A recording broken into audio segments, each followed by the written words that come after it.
So let's go to DC, where the US Treasury has turned its gaze to stablecoin issuers. So apparently, US Treasury Department, they're preparing a report on stablecoins and their potential risks to the financial system. I would love to see them come out with a report that shows the potential benefits of these things, because it seems that they're always having this one-sided conversation where they're just looking at all of the risks, et cetera, without actually looking at what that trade-off is and, you know, the benefits they could be stopping people from accessing by regulating these things out of existence. So apparently they're developing this report to present to the president's working group for financial markets, and Treasury officials reportedly met with representatives from financial institutions to discuss stablecoin regulation and other crypto issues last week. So everything is really heating up in this front. I mean, the lawsuit against Coinbase, a lot of people are saying, well, it's a lending program. They're probably going after USDC. They're probably, you know, the next stage is going after stable coins.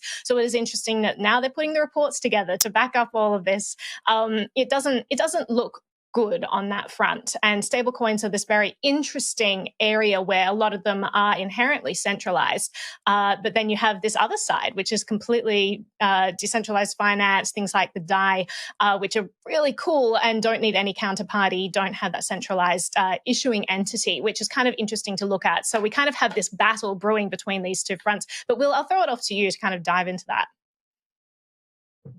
Yes, the US Treasury's move into the cryptocurrency industry has been something that's probably pretty understandable given like the high price action over the last year, and also like the macro uncertainty that we've kind of seen across all of the US institutions over the past year with COVID.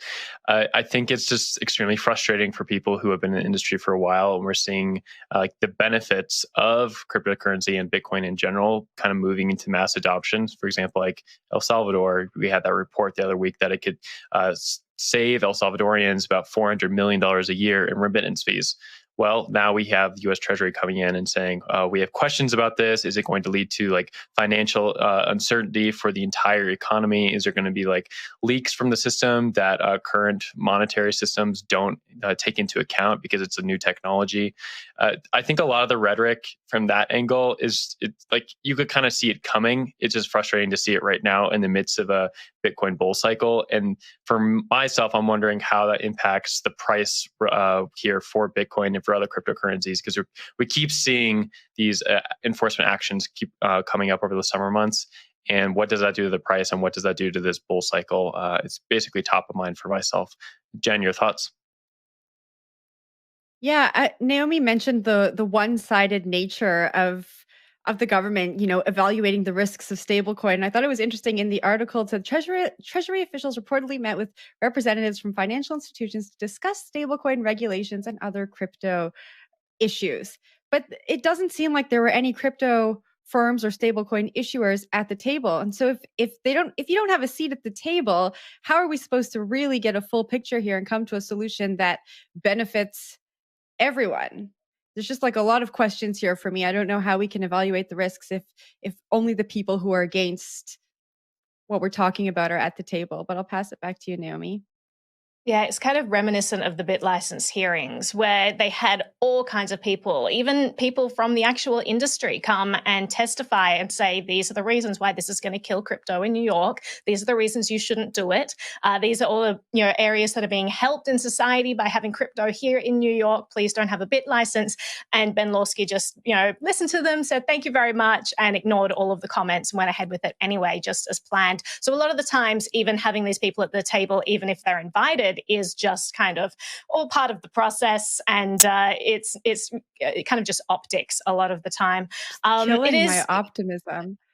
I'm sorry. I just don't see how this can be optimistic. I mean, you even have Christine Lagarde, president of the European Central Bank, say yesterday, cryptocurrencies are not currencies, full stop.